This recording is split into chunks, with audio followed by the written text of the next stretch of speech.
pangangalaga ng kanyang lolong si Don Ismael ang dalagang si Hara. Sila na lamang ang magkasama dahil wala na rin ang kanyang lola at namatay naman sa panganganak ang kanyang ina. Wala rin siyang kinilalang ama dahil ang naikwento ng lolo niya ay iniwan nito ang kanyang ina pagkatapos malaman ang tungkol sa pagbubuntis nito. Kaya naman lumaki si Hara na tanging ang Don lamang ang kanyang kasama at ilang mga kasambahay. Mahal na mahal siya ng kanyang lolo at ang lahat ng gusto niya ay binibigay nito. Kaya naman kapalit din noon ay sinunod din ni Hara ang lahat ng gusto ng Don. Ngunit isang araw, saktong isang buwan matapos niyang graduate ng kolehiyo, ay sinabi nga ng Don na ipapakasal siya sa anak ng kasosyo nito sa negosyo. Kaya doon na labis na nagulat at nagreklamo si Hara. Lo, alam mo naman na mahal ko kayo, right? At lahat ng gusto mo sinusunod ko. Pero this time, this isn't fair. Maktol ng dalaga sabay upo sa harapan ng Don. Ininom naman muna ng matanda ang kanyang kape, saka tiningnan ang nagmamaktol na apo. Hara, buo ang tiwala ko sa anak ng kasusyo ko. I've met him personally at masasabi kong bagay lang kayong dalawa. Parehas kayo gwapo at maganda. Parehas na matalino at alam kong maaalagaan ka niya. Paliwanag pa ng Don. Lo, kaya ko ding alagaan ang sarili ko. 23 na po ako, you know? At hindi na po ako bata. Wala po akong yaya and all. I can take care of myself. Ay, hindi iyan ang ibig kong sabihin, Hara. Matanda na ako at baka bukas makalawa, sunduin na ako ng hari ng kamatayan. Gusto ko na bago ako mawala, makita kong maayos na ang buhay mo. Maayos naman po ang buhay ko, Lo. Tsaka, may balak naman po talaga akong mag-asawa. Pero sa lalaking mahal ko naman. Ni hindi ko nga kilala kung sino ang pakakasalan ko eh. Pasasaan ba't magkakakilala din kayo? Bukas na bukas din ay iimbitahan ko ang kasusyo ko at ang anak niya sa dinner para magkakilala na kayong dalawa. May lakad po ako bukas, Lo. Pilit pang pagpapalusot ng dalaga. Then, i-cancel mo? Mas importante pa ba yung lakad mo kaysa makilala ang magiging asawa mo? Lo, magiging awkward lang po ang lahat. Professional ang magiging asawa mo, Hara. Kaya kampante ako na magiging masaya ka sa kanya. Pinangako ko sa mami mo at lula mo na hindi kita pababayaan. Kaya habang humihinga pa ako, gusto kong maayos na ang buhay mo kasama ang lalaking makakasama mo sa habang buhay. Ang nakaupong dalaga ay napairap na lamang sa kanyang mata at hindi na sumagot. Alam niya kasing kahit ano pang paliwanag ang sabihin niya sa Don ay hindi siya makakalusot dito. Gagawa na lamang siya ng paraan para takasan ang dinner na gaganapin kinabukasan at para hindi rin makilala ang lalaking ipinagkasundo sa kanya. Ang lahat ay nakaplano na sa isipan ni Hara kung paano siya lulusot at tatakas. Pero nagbago ang lahat ng iyon kinabukasan.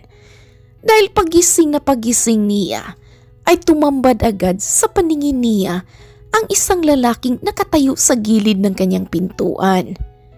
Akala niya'y iisa lamang iyon. Pero nang ilibot niya pa ang paningin, ay may isa pang lalaki na nakatayo sa hagdanan. Isang lalaki sa main door at mukhang may isang lalaki pa nga sa labas ng mansyon. Doon na nangunot ang noo ng dalaga habang pababa siya ng hagdanan. Good morning, Senyorita Hara. Mabuti naman po at nagising na kayo. Ipaghahanda ko na po ba kayo ng makakain? Untag na tanong ng isa sa kanilang kasambahay. Si Lulu? Hindi pa ba siya kumakain? Nasa kusina po ang Don, senyorita, at nagkakapilang po siya. Ano po bang gusto mong ipaghanda ko? Yung nakasanayan mo lang na ihanda for breakfast, manang. Please? Sige po, senyorita. Wika nito, saka umalis na. Nagtungo naman agad si Hara sa kusina at dooy naabutan niya ang Don na nakaupo lang habang nagkakape at nagbabasa ng newspaper. Napahinga naman muna siya ng malalim, saka naupo na rin. Good morning, Lo. Panimula niya. Good morning. Mabuti naman at nagising ka ng maaga ngayon. You want some coffee? Oh no, hindi na po, Lo. Kakain na lang po ako agad ng breakfast. Okay, that's good. Hintayin mo na lang ang niluluto ni Manang para makakain ka na. Lo? Sino po ba iyang mga lalaki na nasa loob at labas ng bahay? Sila ba? Sila ang mga bodyguards mo. What? Bodyguards? Lolo, I don't need them. You need them. Or should I say, I need them. Para siguraduhin na hindi ka tatakas mamaya sa dinner. Kilala kita, Hara. Dahil simula't simula, ako ang nagpalaki sa'yo. Kaya alam na alam ko ang iniisip mo. Pero Lo, ang dami naman po yata. Paano naman po ang privacy ko niyan? At kailan po sila magiging bodyguards ko? Simula ngayon hanggang sa maikasal na kayo ng anak ng kasosyo ko. Lo naman, don't tell me, pati pagpunta ko ngayon sa office, sasama din sila? Of course, that's their job, Iha. Isa pa, don't be rude to them dahil ginagawa lang nilang trabaho nila. Kaya kung may bala kang tumakas, huwag mo nang ituloy dahil hindi ka makakatakas sa mga bodyguards na hinire ko para sa iyo. Napikit na lamang ni Hara ang kanyang mga mata at nagpakawala ng malalim na buntong hininga. Sa isip niya'y sirang-sira na ang lahat ng napagplanuhan niya kagabi dahil naunahan na siya ng kanyang lolo. Kaya naman wala na rin siyang nagawa kundi ang kumain, maligo at mag-ayos at pumasok sa opisina kasama ang 4 niyang bodyguards. Hindi man komportable ang dalaga pero patuloy pa rin siyang nag-iisip kung paano niya matatakasan ang mga ito. Ayaw niyang maikasal at higit sa lahat, ayaw niyang makipag-dinner sa mga taong hindi niya naman kilala. Kaya naman habang nasa biyahe ay nakaisip naman agad ng paraan si Hara. Kaya doon na siya nagsalita. Kuya, ihinto mo po ang sasakyan dyan sa may public toilet at iihi lang po ako saglit. Palusot pa ni Hara. Ngunit imbis na makinig ay nagpatuloy lamang sa pagdadrive ang driver. Bagay na ikinainis ng dalaga. Kuya, narinig mo ba ako? Sabi ko, ihinto mo at iihi ako. Gusto nyo bang dito ako umihi ha? Para pagalitan kayo ni Lolo? Especially you, kuya. Turo nito sa driver. Pasensya na po, senyorita, pero kabilin-bilinan po kasi ng Don na huwag ka daw hayaang lumabas. What do you mean, huwag hayaang lumabas? Don't tell me, kapag nakarating na tayo sa office, ipapasok natin tong kotse at dito na rin ako magtatrabaho sa loob? Is that it? Oy, hindi naman po, ma'am. Stop the car! Kung sasama kayo, kayo na ang bahala. Hindi naman ako tatakas eh. Iihi lang ako at hindi ako nagbibiro. Galit na wika ni Hara. Tila napaniwala naman niya ang driver, pati na rin ang 4 niyang alipores. Kaya inihinto agad nito ang kotse at lumabas na rin si Hara. Pero syempre, nakasunod pa rin sa hakbang niya ang 4 niyang bodyguards hanggang sa labasan ng women's room. Oh, don't tell me, pati sa loob papasok din kayo? Irap niya pa sa mga ito, saka pumasok na nga ng tuluyan sa banyo. Nang makapasok naman agad ang dalaga, ay doon niya na dali-daling inilibot ang kanyang paningin upang maghanap ng malulusutan. May nakita naman siyang bintana sa may bandang ibabaw at nakakasiguro siyang magkakasya siya doon. Kaya sinimulan niya na ang plano. Napagtagumpayan naman iyon ng dalaga at nakalabas siya kahit may kaunti pa siyang sugat at puno ng pawis ang kanyang katawan. Tumakbo naman siya agad papunta sa malayo at tiyak niyang hindi siya masundan ng mga bodyguards. Kaya doon pa siya nakahinga ng maluwag. Pero saglit lang pala iyon dahil muli siyang napatakbo nang makitang sinusundan na siya ng 4. Oh no. Lintik na. Hindi pa naman ako pinanganak na athlete. Pinanganak pa naman akong hingalin. Maktol niya sa sarili at patuloy pa rin sa katatakbo. Hindi na niya alam kung saan na siya inabot sa katatakbo niya. Basta napunta siya sa medyo matao na lugar. Nakuha naman agad ang atensyon niya sa isang lalaking nakasandal malapit sa may shop. Kaya doon na siya lumapit at agad itong hinila sabay hinalikan. Kitang-kita pa ni Hara ang pagkagulat ng gwapong binata. Kaya dahan-dahan niyang binawi ang mga labi. Hey, just stay still. Yakapin mo lang ako. Bulong niya dito. What? Naguguluhang sambit naman ng binata. Basta yakapin mo ako, ngayon na. At kahit naguguluhan, ay wala na nga ring nagawa ang binata, kundi ang yakapin ang dalaga. Nang maramdaman naman ni Hara ang presensya ng mga alipuris niya, ay muli niyang hinalikan ang binata at natigil lamang iyon nang masiguro niyang nakaalis na nga ang mga ito. Okay, wala na ba sila? Mahina niya pang tanong dito. Sino? Yung 4 na lalaki? Oo. Wala na. I guess malayo na sila. Pagkasabi nooy, dali-dali namang napabitaw ang dalaga. Okay. Punasan mo lang yung labi mo and I'll do the same thing.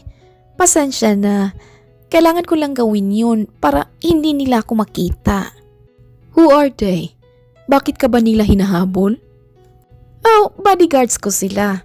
Hinire sila ng lulo ko para hindi ako tumakas. Naisahan ko sila kaya good luck na lang sa mga trabaho nila. Oh, by the way, my name is Hara and you are? David. Oh, hi David. May kotse ka ba? Huh? Yeah, meron. Why? Oh, pwede bang ihatid mo ako sa kondo ng kaibigan ko? Doon na muna ako mag-i-stay the whole day. What? Wala bang please dyan? Oh, please? Pakyot naman ang dalaga.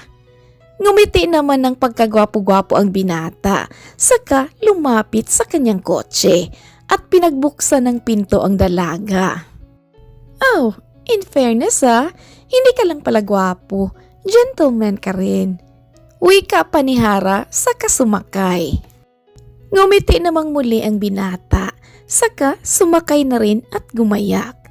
Sinabi naman ni Hara ang address ng kondo ng kanyang kaibigan at natawagan na rin niya ito upang ipaalam na mananatili muna siya doon ng isang buong araw at gabi. Pagdating ay lumabas naman agad ang dalaga, saka muling initian si David. Okay, thank you David. Pasensya na ulit sa biglaang pangyayari kanina. Punasan mo na lang ng mabuti ang labi mo, okay? Para hindi ka mailang. Oh no, hindi naman ako naiilang. Kaya don't worry. Oh, by the way, okay ka na ba dito? Oh yes. Okay na ako dito. Nasa room lang naman si Isha at ini-expect na rin noon ang pagdating ko. Salamat ulit at mag-iingat ka pa uwi. Tumango naman si David at umalis na. Pumasok naman din agad si Hara sa building at sumakay ng elevator papunta sa 3rd floor, kung saan naroon ang silid ng kaibigang si Isha. Nooy, kinamwento niya agad dito ang dahilan kung bakit siya nandito at kung bakit siya tumakas. What? Kalerke? Baka galit na ang lolo mo ngayon dahil sa ginawa mo, girl. Yeah, I know. Pero kilala din naman ako ni Lolo. Alam niyang ayaw na ayaw ko sa idea niya. He can't force me to marry someone na hindi ko kilala. Well, babalik rin naman ako sa mansyon at ipapaliwanag ko sa kanya yun. Yeah, what if palayasin ka niya, ha? Yan ang hindi ko alam. Baka nga i-block niya pa ang mga cards ko eh. Well, you know what? Mas okay na yun kaysa matali ako sa anak ng kasosyo niya. Ang laki ng mawawala sa iyo, girl. What about your work? Bukas na ako papasok. Bukas na rin ako babalik sa mansyon. I'm sure maiintindihan naman ako ni Lulu kapag pinilit ko talaga siyang paniwalain na ayaw ko sa idea niya eh. Ikaw bahala. Basta, I'm just here, okay? Maiba tayo. Paano naman yung guy na naghatid sa'yo dito? And at the same time, ang lalaking bigla mong hinalikan, ha? Oh my gosh, you know what? Nakakahiya. Alam mo bang parang wala na akong mukhang maiharap sa kanya kanina? Kinapalan ko na lang talaga ang mukha ko.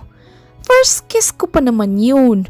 Oh gee, pinangarap ko pa naman na ang makakakuha ng unang halik ko ay ang lalaking pakakasalan ko. Nasira na dahil lang sa pagsunod ng mga hinayar ni Lulu na alipuris. Well, hindi na rin kasalanan ng guy yun, no? Mabuti nga at hindi pumalag eh. Idi sana nabuking at nahuli ka. Alam mo, Besh, ang lambot ng labi niya. Ang pula-pula pa. Tsaka kanina, habang magkadikit ang labi namin, ramdam ko na ang matigas. What? OMG, tinigasan agad siya? Gaga, hindi ang sundalo niya ang matigas. Ang tiyan niya, mga pandesal sa tiyan niya ang matigas. Oh gosh, akala ko kung ano na ang tumigas eh. Ikaw talaga, kakanood mo yan ng malalaswang pelikula eh. Pero yes, ang gwapo talaga niya. You know what, pamatay din talaga ang ngiti niya eh. Naku, kung nagpadala lang talaga ako sa emosyon ko kanina, malamang hiniling ko na lang na dali niya ako sa bahay niya. Oh shit, tika girl, may gusto ka sa estrangherong yun? Lo, hindi siya estranghero no? Dahil alam ko ang pangalan niya. Siya si David at siya na ang lalaking magiging future ko. Asa ka pa. Ikakasal ka nga sa anak ng kasusyo ng lolo mo, di ba? Yeah, at sa tingin mo, papayag ako? I will do everything para hindi lang maikasal sa kanya. So, what's your plan, ha? I don't know. Hindi ko pa alam. Basta ang alam ko lang, mahanapan ko rin yan ng paraan. Porsigidong wika ni Hara. Samantalang si David naman ay nasa loob pa rin ng sariling sasakyan. Napailing si David, sabay ngiti, nang maalala ang nangyari sa kanila ni Hara. Ang babaeng di niya kilala pero bigla na lamang siyang hinalikan sa labi. Parang kinikilig na natatawa ang binata, sabay hawak sa kanyang malambot na labi. Oh gosh, not bad. Ang lambot rin ang labi niya at ang bango pa ng hininga. Ganoon rin kaya ang babaeng ipapakasal sa akin ni Lulu? Sa isip ni David, sabay upo ng matuwid nang biglang naalala ang habili ng kanyang lolo. Oh gosh, may ka-meeting nga pala ako ngayon. Naku David, mas pinili mong tumulong sa di kilalang babae kaysa sa magiging asawa mo. Pangaral niya sa sarili at agad pinaandar ang sasakyan. Bumalik ang binata sa lugar kung saan siya naghintay.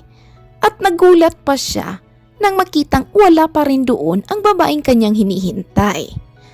Maya-maya pa ay tumawag ang kanyang lolo at sinabing hindi matutuloy ang plano dahil nakatakas ang babaeng ipapakasal sa kanya. Naiiling na lamang si David at bumalik na sa opisina. I can't blame her. Kahit sinong babae naman ay tatakas talaga kapag malamang ipapakasal siya sa lalaking hindi niya kilala. Bulong ng binata, ngunit agad ring napangiti. Kapag tuluyang makancel ang plano ng dalawang matanda, ay hahanapin kita, Hara. I will do everything para makita kitang muli at makilala pa ng mabuti. Kinabukasan at umuwi na rin ang mansyon si Hara. May halo mang kaba ang kanyang nadarama, pero kailangan niyang magpakatatag, lalo na noong makapasok na siya sa mansyon at makita niya ang lulo niya na tila ba'y hinihintay talaga ang kanyang pagdating. Napansin din ni Hara na wala na ang mga alipuris niya sa loob at labas ng bahay. Kaya doon na siya nagsalita. Good morning, Lo. Panimula niya. Where have you been? At saan ka naman lagi kagabi? Doon na muna po ako sa kondo ni siya tumuloy at natulog.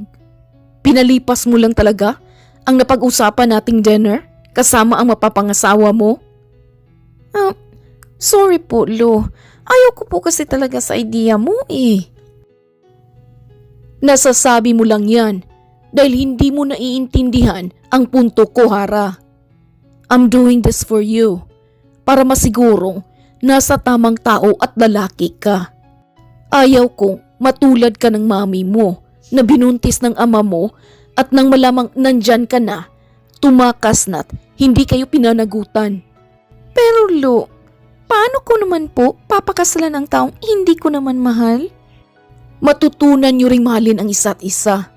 Labubog ka at jolly at alam kong madali mo lang makukuha ang loob ng mapapangasawa mo. Hara, sa ginawa mo kahapon na pagtakas, mas lalo mo lang akong ginalit.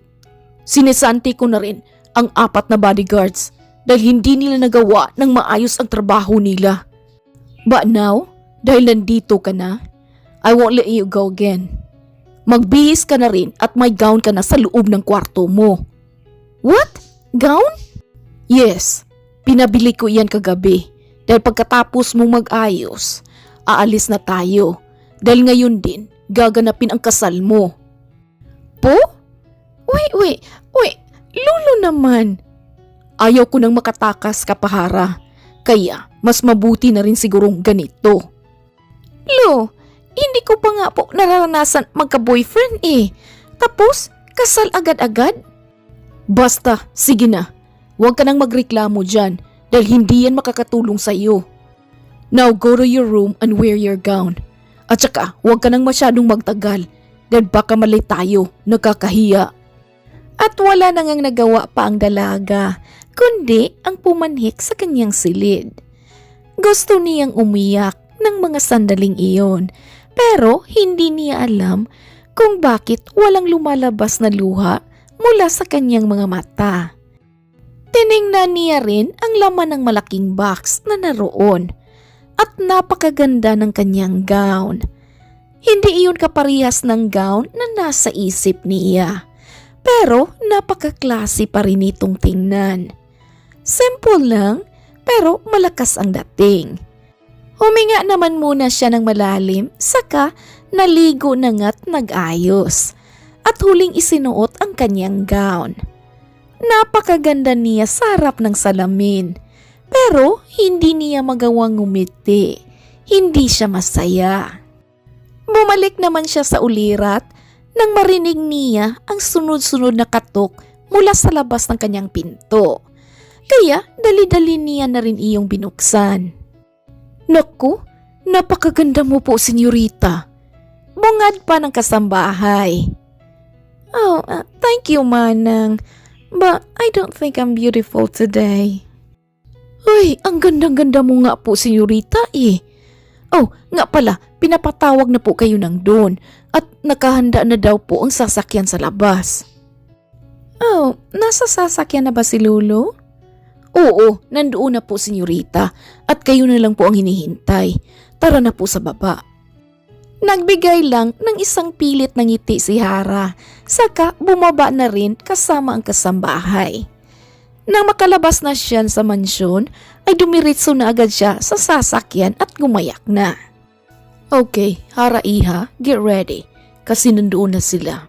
Sa Bell Wedding lang muna kayo ngayon, dahil hindi na kami nakapaghanda ni kumpare, dahil biglaan nga ito. Wika pa ng kanyang lolo na hindi niya na sinagot. Alam niya kasing sa mga sandaling iyon, wala na siyang takas at talagang matatali na siya sa lalaking hindi niya pa nakikilala. Pagdating sa munisipyo ay unang ngang bumaba ang driver na agad inalalayan ang Don. Sumunod naman si Hara at sabay na silang pumasok ng kanyang lolo.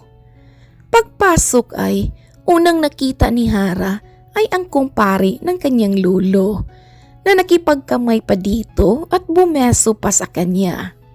Nagbigay naman ng isang pilit na ngiti ang dalaga bilang pagrespeto na lamang din. Na-late ba kami? Rinig niyang tanong pa ng kanyang lolo. No kumpare, you're just in time. Hindi pa rin dumarating ang judge at malilate daw muna siya ng kaunti. Oh, by the way, hindi mo naman sinabi sa akin na ang ganda-ganda pala ng apo mo. Ngiti pa nito sa dalaga. Ay, syempre, alam mo na ang lahi namin. Tawa pa ng Don. Oh, nandito na din pala ang anak ko. By the way, Hara Iha, I'd like you to meet my son, David Felix. Pakilala nito sa binatang kakapasok lang. Nang lingunin naman ni Hara ang nasa kanyang likuran, ay doon na nanlaki ang kanyang mata at lalong-lalo na si David. Ikaw?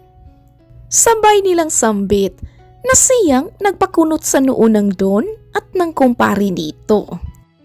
Teka, kilala niyo na ang isa't isa?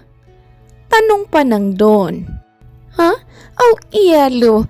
By accident lang po. Right, David? Oh, yes. Nauutal namang sagot ng binata. Well, that's great news. At least, kilala niyo na ang isa't isa, di ba? O sige na, pumwesto na kayo sa harapan at maya-maya lang darating na ang judge at sisimula na ang kasalan. At iyon na nga ang ginawa ng lahat, pati na rin ng mga witnesses. Ang nakaupong si Hara naman ay hindi alam kung paano sisimulan ang usapan. Kaya ang binata na ang bumasag sa katahimikan. You look really gorgeous today, Hara. Mahina niyang usal na siyang nagpapula sa pisngi ng dalaga. Oh, thank you. You too, David. Teka, alam mo ba na sa akin ka ikakasal? Nope, I don't even know the name of my bride. Kaya wala akong idea. Ikaw ba? Hindi rin. Palagi lang kasing sinasabi ni Lolo na ikakasal ako sa anak ng kasusyo niya at hindi niya naman ever binanggit ang pangalan mo. Kaya wala rin akong idea. So that day na hinalikan mo ako at ginawang panangga sa mga bodyguards mo, tumakas ka pala nun sa dinner na pagsasaluhan sana natin. Am I right? Yeah, I'm sorry. Hindi ko naman kasi alam na ang ginawa ko palang panangga ay siya ring pakakasalan ko. Natawa naman si David, kaya natawa na rin si Hara. Ilang sandali pa'y dumating na nga ang judge at sinimulan na ang seremonya. Nagpirmahan na din sila pagkatapos at naisipang mag-lunch sa isang mamahaling restaurant. Doon, sinabi ng dalawang matanda na pinalipat na nila ang mga gamit ni Hara at David sa bahay na sila mismo ang nagpagawa at nagpa-blessing. Nagulat man ang dalawa dahil talagang pinagplanuhan ng mga ito ang magiging buhay nila. Pero wala na rin silang nagawa, kaya kinagabihan, doon na rin sila dumiritso sa sarili nilang tahanan. Pansin naman ni David na tila ba may hinahanap si Hara, kaya doon na siya nagsalita at nagtanong. May hinahanap ka ba? May gamit ka bang hindi nasama? Wala naman. Naghahanap lang kasi ako ng isang room. Wait, isang room? For what? Para sa akin. Doon na nga natawa si David sa narinig. Look, Mrs. Felix, you're my wife now. At ang kwarto ko ay kwarto mo din. That only means na magkatabi tayong matutulog sa iisang room simula ngayon. Ano? Pero David, bakit? Akala mo ba nagbabahay-bahayan lang tayo dito? We're here together para magsama at bumuo ng sariling pamilya.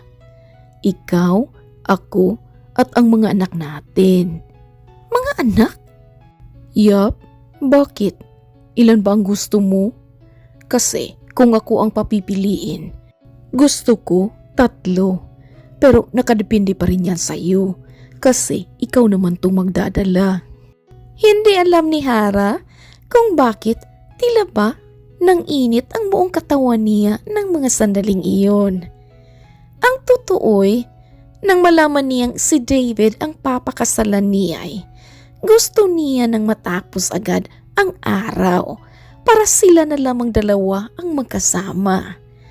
Pero heto siya't tila nagpapakipot pa ng bongga. Hanggang isang gabi, nasa sala pa noon si David habang tinatapos ang kanyang trabaho nang lumabas si Hara mula sa kwarto at tawagin siya. Hindi ka pa ba tapos dyan? Panimula nito. Malapit na wifey. Why? Hindi ka ba makatulog? Hindi eh. Bakit naman? Gusto mo bang ipagtimpla kita ng gatas? What do you want? Ikaw. Pilyan nitong sagot na siyang ikinatawa ni David. Oh, ako ba? Alright, sige. Tatapusin ko lang muna to ha. Saglit na lang to, wifey. Kanina mo pa yan sinasabi eh. Pero ang tagal. I need to finish this one dahil bukas na ang deadline nito. Kaunting time pa ha. Ngunit, imbis na makinig, ay lumapit lamang si Hara sa binata at inilapit din ang bibig sa tenga ni David. Hey, bilisan mo na at fertile ako ngayon.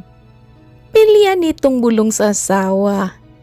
Natigilan naman si David sa kanyang ginagawa at tumayo at dinala ang asawa papunta sa kwarto. Akala ko ba tatapusin mo muna ang ginagawa mo? Makakapaghintay yun. Let's go and let's have some fun. Pilyo at romantiko nitong wika. Natawa naman si Hara, ngunit agad ring napalunok nang maalalang ito ang kauna-unahang gabing may mangyayari sa kanila. David, I need to use the bathroom. Bulong niya kahit ang totoo ay natatakot lamang siya. Talaga? Then, sasamahan muna kita sa banyo. Hindi, okay lang. Hintayin mo lang ako dito at mabilis lamang ako. Nope, I insist. Sasamahan kita doon at maligo na rin tayo. Ngayon ko lang napansin na hindi pala ako nakaligo, kaya samahan mo na rin akong maligo. Sasagot pa sana si Hara nang bigla siyang halikan ni David sa labi at kinarga na parang bata. Pikit mata silang pumunta ng banyo at doon dahan-dahang binaba ni David ang asawa. Oh gosh, you know what? Hindi pa rin ako makapaniwalang asawa na kita, Hara. Alam mo bang plano kong hanapin ka? Sakaling hindi matuloy ang kasal na hinanda ni na Lulo. Napasinghap naman si Hara dahil patuloy pa rin sa paghalik si David sa kanyang bandang leeg kahit nagsasalita ito. Talaga? Ibig mong sabihin na nagustuhan mo ako sa unang pagkikita pa lang natin? Aha, at sobrang saya ko nang malaman kong ang babaeng nagustuhan ko ay ang babaeng pagkakasalan ko pala. Mabuti na lamang at dumating ka sa araw na iyon. Pero kahit naman hindi ka sisipot, ay sa akin pa rin naman ang bagsak mo. Dahil hahanap-hanapin pa rin kita kahit saang sulok ng mundo ka man magtago. Hindi na nakasagot si Hara dahil bigla na lamang siyang sinunggaban ng halik ni David sa labi. Napasingha pa siya nang maramdaman ang kagat ng asawa sa kanyang ibabang labi, kaya mabilis siyang napanganga. Malaya tuloy na nagawa ni David ang kanyang mga nais gawin. Hindi na nag-inarte si Hara at niyakap na rin ang asawa at sinagot ang bawat halik at haplos ni David sa kanyang katawan. Malayang nabuksan ni David ang shower ng banyo. At ilang saglit pa ay basang-basa na ang kanilang mga katawan ng tubig. Patuloy lamang si David sa ginagawa hanggang sa bumaba ang kanyang mga halik at haplos sa katawan ng asawang si Hara. Napaliyad si Hara dahil sa maiinit na haplos ng asawa sa kanyang pribadong katawan. Balak niya sanang pigilan ang kamay nito. Pero nang magtama ang kanilang mga mata ay napatango na lamang siya. Pinikit na lamang niya ang mga mata at hinayaan si David na gawin ang lahat ng gusto nito sa kanya. Nang magsawa si David sa paghaplos ay sunod na lamang niyang ginawa ay ang paglalaro sa mabubundok na dibdib ni Hara. Tila naging sanggol ang lalaki sa oras na iyon at walang ibang maririnig sa loob ng banyo kundi ang halinghing lamang ni Hara. Nang maramdaman na ni David na handa na ang kanyang asawa ay dahan-dahan na niya itong dinala sa kanilang malapad na kama at doon pinahiga. Don't worry, I'll be gentle. Ipapadama ko sa iyo ang tunay kong nararamdaman. At pangako ko sa iyong hindi kita sasaktan. Isang tango lamang ang sagot ni Hara at pumwesto na si David sa kanyang ibabaw. Kasabay ng pagpikit ni Hara ay ang dahan-dahan na pagpasok ni David sa kanyang kuweba. Mabilis na tumulo ang luha ni Hara nang maramdaman ang sakit sa kanyang pagkababae.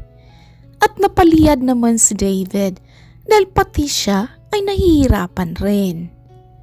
Aatras na sana si David, ngunit mabilis siyang nahawakan ni Hara sa bewang. Hey, go on. I can manage. Napatango tuloy si David at dahan-dahang gumalaw sa ibabaw ng asawa. Doon, pinagsaluhan nila ang sakit at sarap hanggang sa marating nila ang paraiso na sila lamang ang nakakaalam.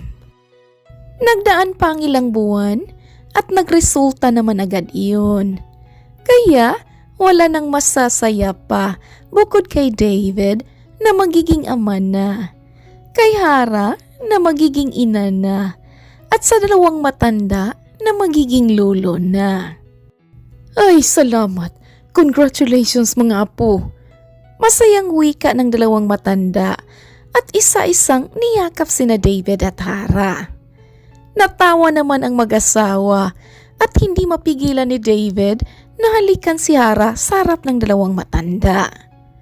Ay sus, ang sweet ninyo ha!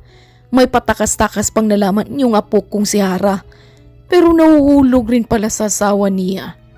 Kinikilig na wika ng matanda ang lolo ni Hara. Napairap naman si Hara, ngunit agad ring lumapit sa matanda at niyakap ito. Ikaw naman kasi, Lo, dapat sinabi mo kagad na si David pala ang mapapangasawa ko. Hindi sana hindi na ako tumakas ba? Paano ko naman sasabihin? Hindi ka naman nakikinig sa akin. Oo na po. Pero thank you pa rin sa inyong dalawa mga lolo. Dahil sa inyo, kaya kami nagtagpo ni David na ngayon ay asawa ko na. At ilang buwan pa ang lilipas ay masisilayan na natin ang anak namin at apo ninyo sa tuhod. Sana matagal pa kayong kunin ni Lord para may mag-aalaga pa sa mga anak namin habang nagtatrabaho kaming mag-asawa sa kumpanya ninyo. Tumawa ang dalawang matanda, ngunit agad ring tumikim nang makitang dahan-dahang hinawakan ni David si Hara. Okay, wifey. Bitaw na sa lulo at ako naman ang yakapin mo. At bakit? Para kamukha ko talaga ang magiging anak natin. Sumabat naman ang lolo ni Hara. Aba, anong ibig mong sabihin, apo? Na bawal maging kamukha ko? Ang apo ko sa tuhod, ganun? Lo naman, wag naman sana. At baka isauli ko sa tiyan ng asawa ko ang bata. Sakaling magkamukha kayo. Sabay natawa si Hara at ang lulo ni David sa narinig. Samantalang si David naman at ang lulo ni Hara ay walang tigil ang habulan sa loob ng bahay. Alam nila pareho na biro lamang iyon ni David, pero pinatulan pa rin ng matanda. Nang magsawa sila ay sabay-sabay silang pumasok sa kusina at doon sabay-sabay na kumain. Hindi mababayaran ng pera ang sayang nararamdaman ng dalawang pamilya. Kahit ilang buwan ang magkasama ang dalawang pamilya, ay hindi pa rin sila nagsasawa sa kanilang kulitan. Lumipas ang ilang buwan, ay nailuwal ni Hara ng matiwasay ang kanilang anak na babae. Tuwang-tuwa pa si David dahil tila pinagbiyak sila ng bunga ng kanilang anak. Dahil magkamukha silang dalawa. Thank you, mahal ko, for giving me such a beautiful daughter. Hindi ko inakala na mangyayari ang lahat ng ito sa akin. Isa lamang akong simpleng lalaki na sinusunod ang lahat ng gusto ng lulo ko. Simula nang dumating kayo sa akin ay nagbago na ang buhay ko. Tila nagkaroon ito ng saysay, mahal ko. Ikaw, kayo ni Lulo at ng anak natin ay ang buhay ko. I love you so much. Madamdaming wika ni David, sabay halik kay Hara sa labi. Tumulo na lamang ang mga luha ni Hara at niyakap ang asawa. Ramdam niya ang tuwa sa puso ni David at ganoon rin ang kanyang nararamdaman dito. Mahal na mahal rin kita, David. Hindi ako nagsisisi na sumipot ako sa kasal natin. At handa akong pakasalan ka sa simbahan, mahal ko. Well, saka na kapag lumaki na itong anak natin upang masaksihan niya kung paano magmahal ang kanyang ama sa kanyang ina. Napangiti na lamang si David at tumango. Okay, gagawin natin yan. Pero bago yan, gagawa na muna tayo ng maraming anak. Gusto kong magkaroon ng basketball team. Natatawa na lamang si Hara at hinampas ng mahina ang asawa. Ngayon, masaya nang namumuhay ang dalawa kasama ang kanilang munting anghel na naging resulta ng kanilang pagmamahalan. Inaamin man nilang parihas nilang hindi inaasahan na makabuo ng masayang pamilya. Pero labis pa sa labis ang binigay na kapalit sa sakripisyong parihas nilang ginawa. Dahil ngayon, sobra-sobra pa ang biyaya at saya na kanilang natatamasa. The end. Alright mga kakulay, I hope you enjoyed this beautiful story. Thank you all for listening. This is Ethel McMenamin saying, bawat buhay ay may kulay. Thank you and take care. Daghan kayong salamat. See you sa next story.